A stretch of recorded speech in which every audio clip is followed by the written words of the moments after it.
big up Too Lazy to Try. The title of the video is Joe Rogan realizes he might be compromised. Joe Rogan realizes he might be compromised. Let's go through that one. That's what bothers people about this Palantir thing. Yeah. Yeah, we were talking about that yesterday. Yeah. The Palantir thing is very odd. A lot of people feel that this is the precursor to a social credit score, a digital kind of police state.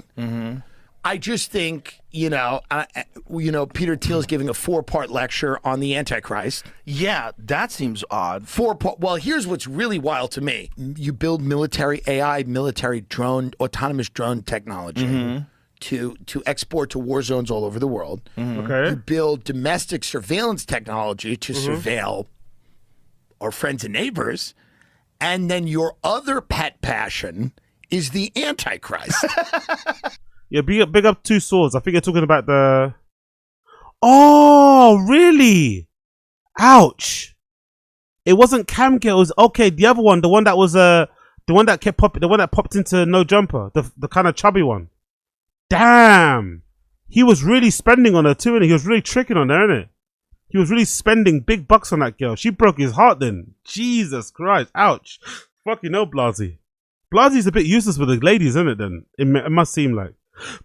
Blasey looks like a bit of a walkover. Big up Two Swords. If you're in love, you cannot put your girl out there in the business. I don't think that's still an excuse for them to try and fuck you. I get what you mean. In general, probably just keep your love life private. But I still think it's not an excuse for your former friends to try to fuck your girl. I don't think that excuses it at all. I think that makes it worse because they know, Wagwan. They find you when you're young and promising, like JD. Well, that's the thing. JD's going to have to, if he wants to be the president, he's going to have to say, Peter Thiel, I'm not. The Antichrist. He's going to have to say, Peter Thiel is Satan, and here's why that's good. All right, so it looks like Joe Rogan has been in damage control mode after all the recent criticism he's been getting, especially from that elephant graveyard video that has 2 million views now. I mean, you could tell this stuff. I'm not gonna lie. I think people are overestimating the influence this has had on everything. I think it's a combination of things. I don't think these comedians. I don't think they're gonna be able to watch this. They're very sensitive. They're very thin-skinned. I don't think there's many comedians that have watched this in full or even seen the clips. I think they're gonna avoid it. I'm not gonna lie. I think maybe the Mark Maron stuff would have went back to Rogan and he would have probably seen that. But I'm not too sure if Rogan would watch this. I don't think he would watch it. I think they're too sensitive to that sort of stuff. But I could be wrong. Has really been getting to him, and that's why last week he pretended to finally come to the realization that the government is using his podcast to push propaganda. And now I think to respond to all the people claiming that Joe sold out to the tech oligarchs, we have Tim Dillon on his podcast criticizing and making fun of one of Joe's tech oligarch friends/handlers, Peter Thiel. And this is the first time on Rogan's podcast that anybody's really talked about Peter's controversial surveillance company, Palantir, or JD Vance's connection to Thiel and how he's basically a Manchurian candidate created by Thiel. I mean, even when Joe had him on his podcast, he didn't ask him any questions about this stuff, and he was defensive of him up until this podcast. So I think he's been hearing the criticism and people saying he sold out to the tech. I don't think so. I just don't think he realized that Tim Dillon knew that much or was that much in opposition with Peter Thiel. I don't think it's that whatsoever. I think Too Late to Try misinterpreted that. I think he just didn't know. He's just not aware. He didn't know Tim Dillon was going to go that route, and also he's not going to stop him from saying what he was saying. But I don't think he knew. Tech oligarchs, and now he's trying to backpedal because last year, almost every week, he'd have on a new tech billionaire that's trying to promote their agenda. But of course, Joe thinks his billionaire friends are the good ones. I know multiple guys that are billionaires, and they're very nice people. They're very nice, and I can see how it happens. But you're also friends with the cool billionaires. Yeah. You managed to find the cool ones. Well, Elon's the coolest. He's my favorite billionaire. And obviously they're friends with him. Elon's the coolest. Jesus Christ. I don't even think Elon Musk fans would say he's cool. You don't like him because he's cool. You know what I mean? I don't think cool is an adjective you describe Elon Musk as. But hey, I could be wrong. Because they're just trying to use this podcast, which Peter Thiel had been doing behind the scenes for years. Like, Rogan's been friends with him, I think, since 2018, a couple years before he signed his Spotify deal, which Peter... Big up says, Peter Thiel's speech about the Antichrist is happening close to my house. Wishing I could go. Yeah, yes. But I'm pretty sure it's sold out, right? I'm pretty sure that speech is sold out long time ago. I'm pretty sure. Thiel's a big stakeholder in Spotify. And also a lot of Rogan's guests are connected to him, like have either worked for him, been in business with him, or friends with him, or funded by him. Like obviously every tech guy Rogan has on been in business. Peter Thiel's behind the IDW, of course he is. 21 years ago, Peter Thiel published a book called The Diversity Myth, Multiculturalism and Political Intolerance on Campus. As you can tell from the book title alone, Thiel has been focused on the same issues as IDW, preaching the same talking points for over 20 years. In it, he starts by generally defending Western civilization, then attacks the worship of diversity, moral relativism, and the culture of victimhood and blame. The danger of ideological conformity, talks about the importance of free speech, etc. It seriously reads like an IDW blueprint. Bro, I haven't heard the term IDW in so long, bro. Intellectual dark web. Do you remember when that was all the rage? Eric Weinstein, Brett Weinstein, Jordan Peterson, Douglas Murray for Sam Harris, when they were all cool. Now I don't think they even talk to each other, all of them, do they? Who else is in the IDW? I can't think. Maybe Gadside. That was a big deal back in the day. With him, or friends with him, or funded by him. Like obviously every tech guy Rogan has on is associated with him, and a lot of Rogan's intellectual friends are too. And here are just a few that have mentioned it, and also Rogan talking about going to his house. What made you want to dedicate so much time on this particular UAP, UFO, lost technology subject? I was working at Peter Thiel's family office in LA. Yeah, my friend Peter Thiel critiques me on this point just as you have. And my boss and good friend Peter Thiel was a supporter of Trump in the last election. And Peter Thiel, he basically pays Eric Weinstein to be like an advisor, right? He doesn't even have like a real job. I think Peter Thiel's job is like I don't know, just having, he's on retainer for just advice or some shit. Because for some like investment fund or hedge fund or something like that. Or maybe like a think tank. It's something weird. He just gets paid to be smart, essentially. Peter Thiel pays Eric Weinstein just to be smart. Taking a huge risk in how much I love this guy, Peter Thiel, and how much he loves me. And people say, oh, okay, you're just a Peter Thiel tool. Well, a friend of mine, Peter Thiel, and I always argues is like it's like basically he's like, look, U.S. civilization is declining. You can tell because all the science fiction movies are negative. The brain in the frying pan. Yeah, this is your brain. I remember once having lunch with Peter Thiel, and he was saying he was grown up with that. The guy who made me feel really dumb and almost like a fraud was Brendan Schaub. Not Brendan Schaub, Peter Thiel. I was listening to him talk, and I went. Yeah, I met him. I had dinner at his house, and I was like, he was talking, and I realized that everything I say is basically an amalgam of the things I've read or heard. And this he's guy one of the thinks, ones that write those things. Yeah, he just thinks up things on his own. Well, he started PayPal with Elon. Peter Thiel had a party at his house, and he brought over. Elon didn't even start PayPal. The guy who wrote Chariots of the God. No, we all had like a lunch around the table. He has these like power dinners and power lunches. They're really cool. Let's go. It brings over interesting people. Really cool, yeah. I bet they are really cool. And everyone has conversations. That's the dream. I went to one of the dinners at his house, and then I went to one of the lunches at his house. And Thiel is more of a behind-the-scenes guy. He invests in companies, but also like people like podcasters, influencers, intellectuals, and politicians. Like he's arguably one of the most influential people in America. But last year he decided to make an appearance on Rogan's podcast. And all the comments were like, oh, Joe's interviewing his boss finally. Or why isn't Joe asking him about Palantir? Joe's interviewing his boss. Joe having a conversation with his boss for 3 hours and 30 minutes. Amazing. Joe, come on. Ask about Palantir. Ask him about CIA funding. Ask him about Vance. How he made him. Ask him about all the dicey stuff he does to surveil the American public and border. This guy is doing some crazy stuff. Not a single word about Palantir is wild. Or JD Vance or his CIA connections. So this is when people are like... Is it interesting too, like, because Rogan's very conspiracy minded, right? For him to not be interested in all that sort of stuff and the rabbit holes it goes in, or how deep those rabbit holes run, is very odd. Very, very odd. All right, he's completely sold out. Like, what even is this podcast? Also, Peter, he just kept malfunctioning the whole time and could barely even answer a question. You don't feel that climate science is a real science? It is... well,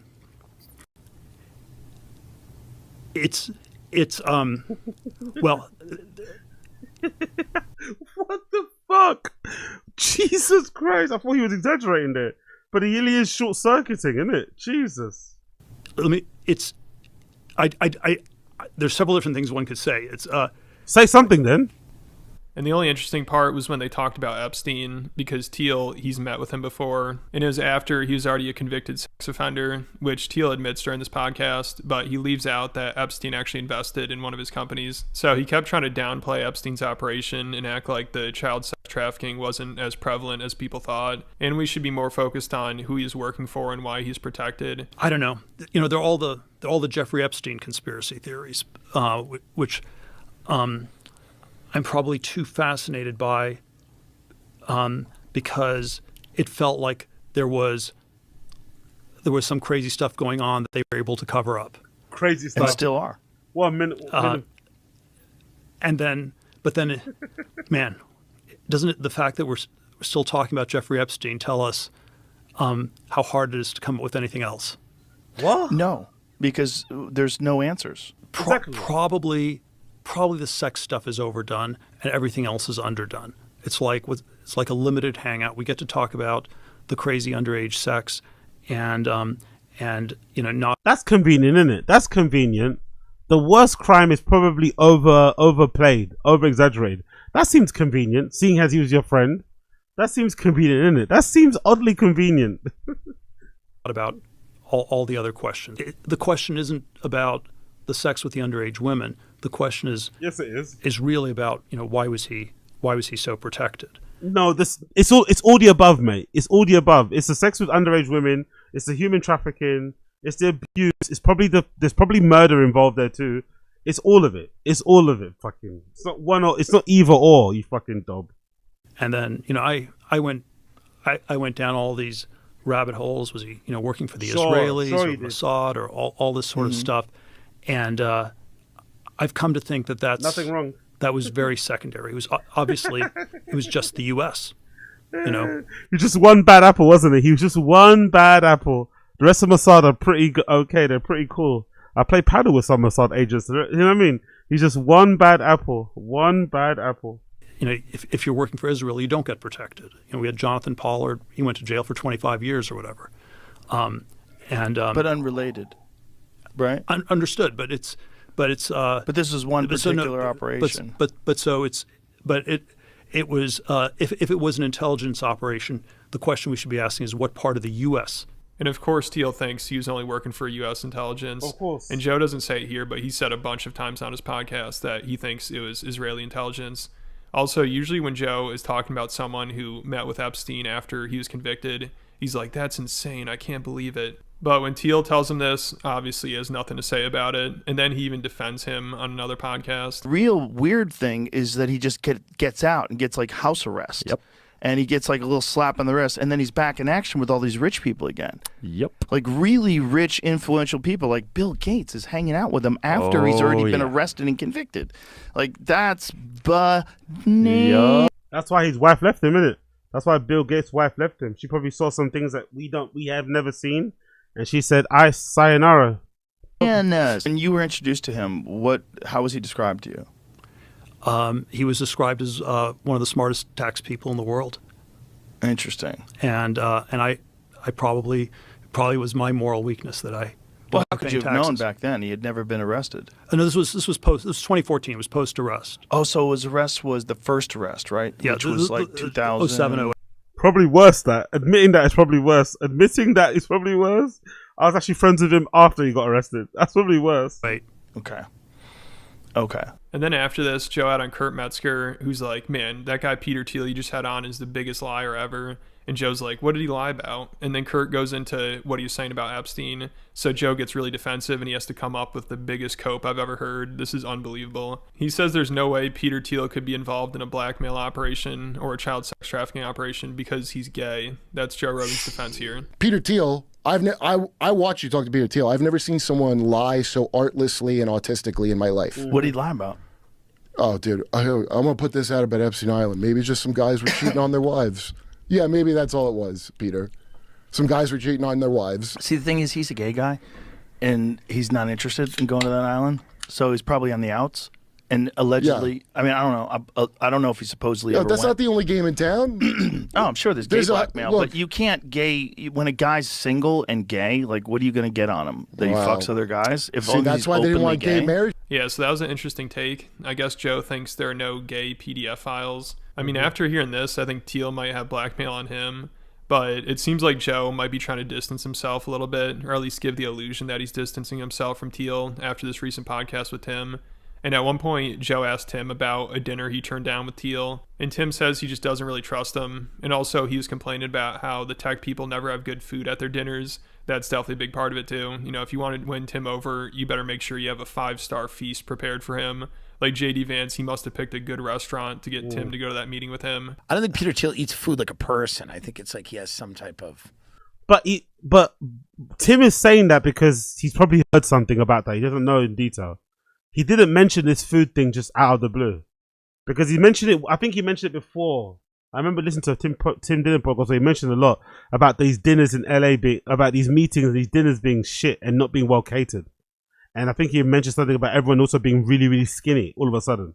So I think there's something going on there. Maybe it's just Ozempic, but there's definitely something going on. There's definitely some sort of like new trend, new thing, new fucking biohacking thing that they're all fucking developing or using at the moment. Powerful bunch. Big up IDC. Peter Thiel is a gay guy, huh? Yet another reason he's the Antichrist. Yeah. Add it to the list. Exactly. Big up Asada Z, sorry, yeah. Big up Asada Z. Oh, yeah. What? You know. What do you think? I think a lot of these tech people, like, they don't like food. They're not food people, a lot of these tech people. I went to a few of these tech things in Austin. It's not, the food's never the thing. They're not like food people. They're not like, ooh, let me eat food. Like wasps are not either. Like real old school, like waspy. Didn't you get invited to have lunch or something, or dinner with Peter? Yes, I said no. Did you? I said no. I'm a little wary of that circle of people. And I'm not saying there's anything inherently evil about them because obviously there's people in there. And Tim has to be careful here because Joe's been to the dinners and a lot of his friends have. So when Tim says he didn't want to meet with him because he doesn't really trust him completely, Joe's like, yeah, but you take money from Saudi Arabia. Exactly. So he kind of takes a dig at him. And then Joe talks about how he met with Thiel. And after that, Tim's like, yeah, I didn't want to go because I still want to be able to make fun of him. And Joe's like, oh, do you think that's part of the reason why he invited you? And Tim's like, yeah. And Joe kind of agrees with him. So he's pretending to realize that Thiel's just using him. And then also Tim tries to explain that to him as well. Honestly, like, what happened to fucking Rogan's bullshit detector then?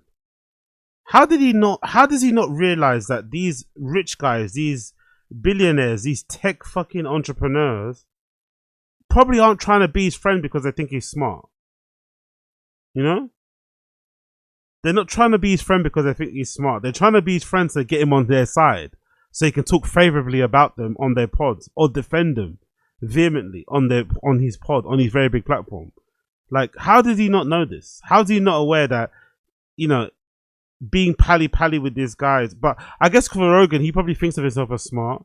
So when these guys embrace him, it probably validates him. It validates whatever intelligence he has or whatever intelligence he thinks he has.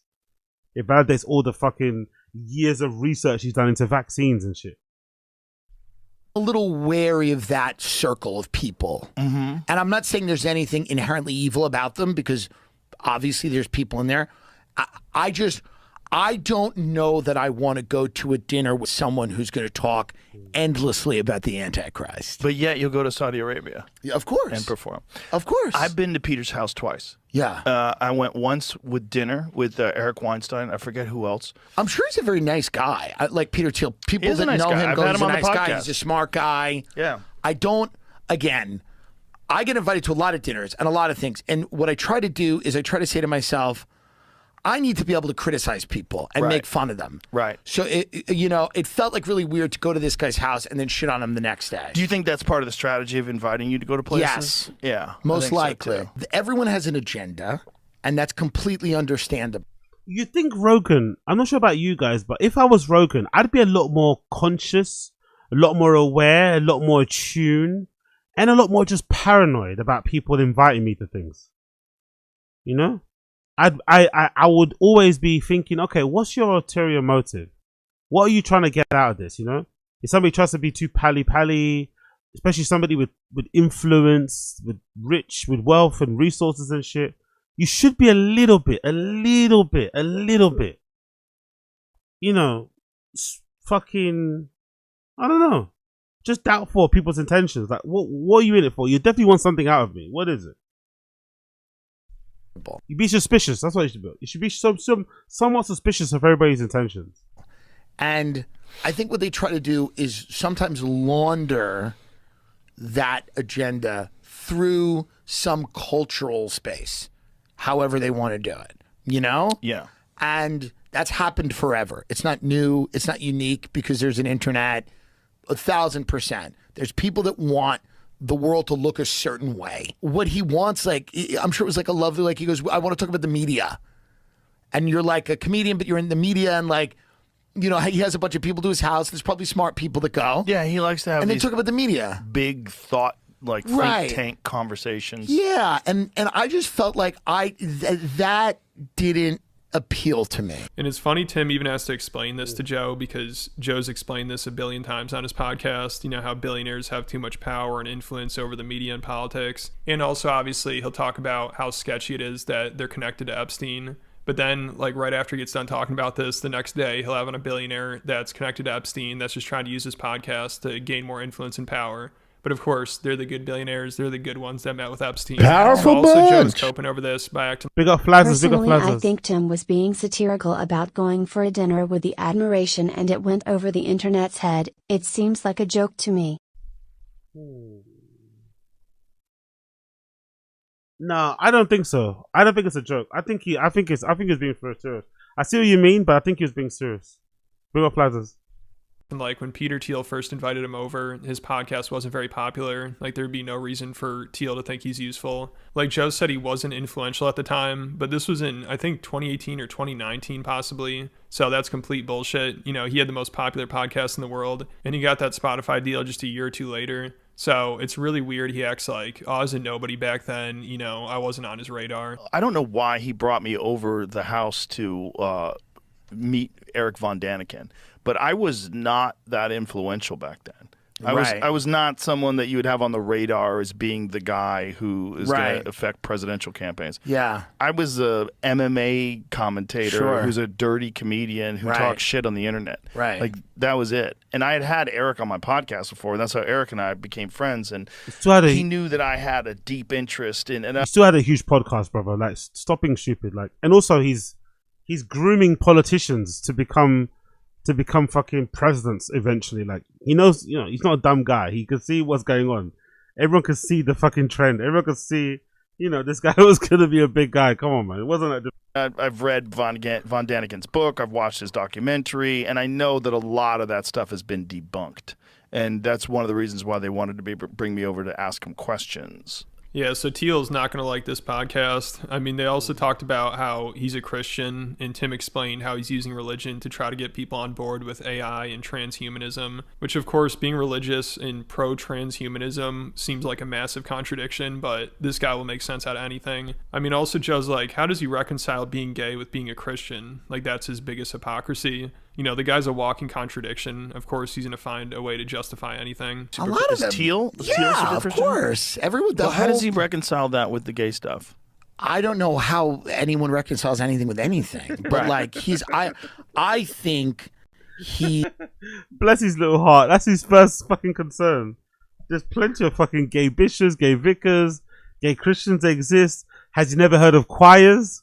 Most choir directors are fucking gay. Like, what's he talking about, bro? But how could he be Christian and be gay? Yo, there's a ton of people that are Christian and gay. This guy's really hilarious, man. How can you speak to Peter Thiel and not know that? Go to dinners with him and not know that side of him. Everyone knows that. You know? Maybe he hasn't read his books. Maybe he hasn't read Peter Thiel's book. That's the problem. Maybe he hasn't read a lot of Peter Thiel's books or watched a lot of his interviews, but I'm familiar with Thiel from the startup side of things. He's always been a bit of a slimy, weird kind of guy. Like Naval, like what's his fucking name? Yuval Noah Harari, those type of types. You know, they're a little bit what's going on there? Mark Andreessen, what's going on there? I don't know, but they've realized they have to sell the AI stuff and the eventual augmenting of the biology, all of that to Americans. And there'll probably be a lot of the objections to that will probably be religious or rooted in religion. People going, I don't want to be a, but if you can somehow launder it and go, no, God likes and wants you to have the autonomous drone. You have to position yourself. Interesting. I don't know. I'm sure he can reconcile the gay stuff with the way. There's tons of gay Christians. I'm sure he's a very smart guy. He'll be able to figure it out. That's an interesting strategy. Well, that's the strategy. That does make sense, though, as a strategy. That's how you would approach things. You would have to. Yeah. Yeah, big up Coiler. Harari, I thought the first one was good, right? The first one, what's it fucking called? The first one I read that page cover to cover. I forgot the fucking name of it. But Harari's books are like when you first read, or when you first start reading as an adult, maybe. It's like when you first get into fucking what's that fucking guy's book? Always in airports. Haruki Murakami. Remember when you first start reading and you first start reading Murakami books and stuff? It's like it's interesting. You get into it, and when you start reading like decent books or good books, Murakami becomes very lame. Gets very boring. Gets very samey. Kind of repeats himself in several different books. I think that's what happens with Yuval Noah Harari. Once you've read one of his books, once you listen to one of his talks, you kind of get the gist of what he's trying to say. Doesn't need to be repeated in 17 different versions, right? You would have to. You'd have to go out and say, the good news is God wants you to have all of these things, which isn't Christianity. It's some other. They've concocted something else. Mm-hmm.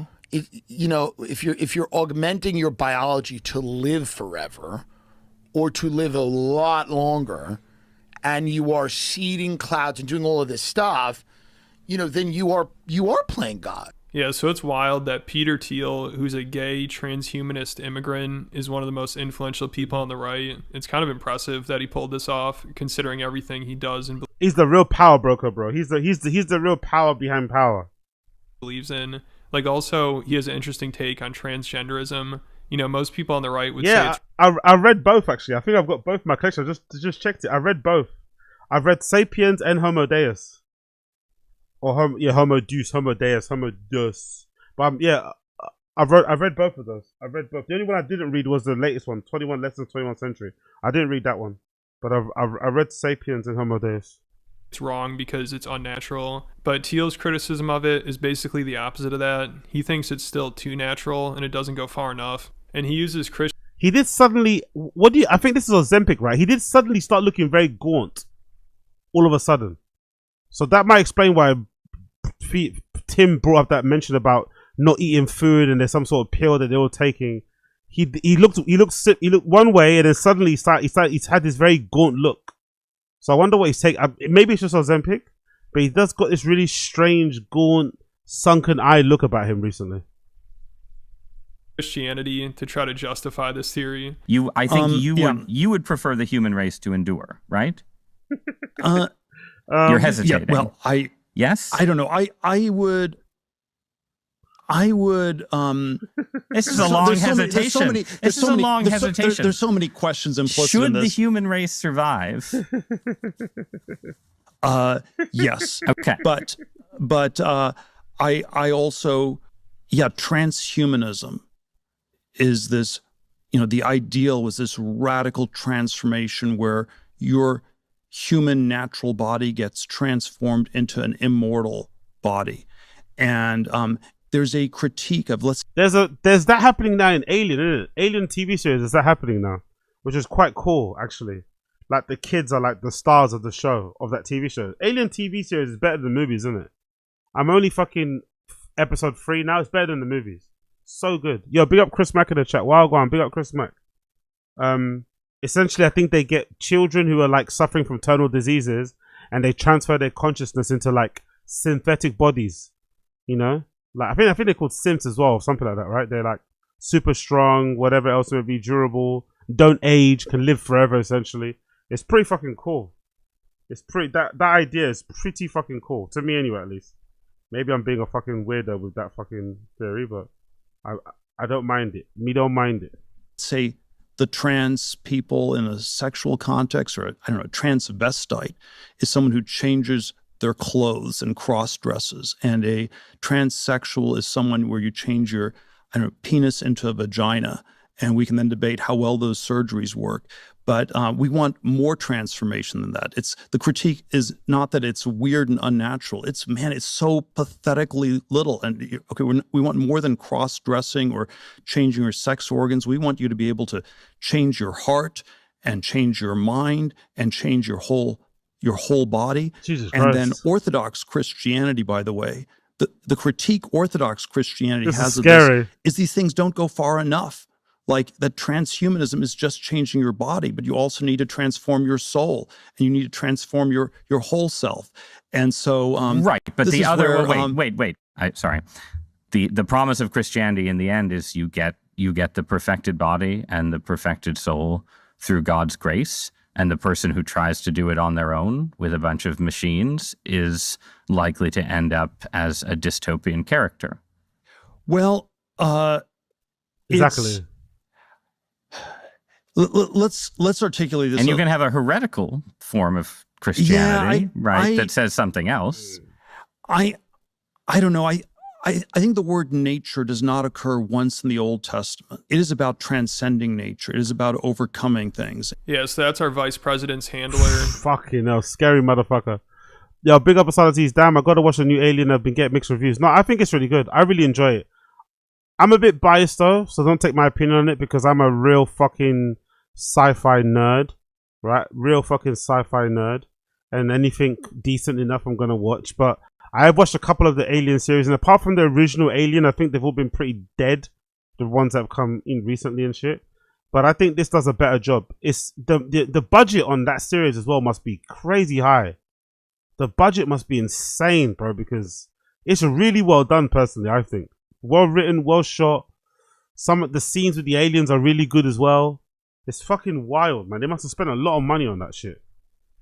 Which is funny because they don't, put that much care and attention in the fucking movies when they put them out. I don't know why I really put these on, but big up Too Lazy to Try.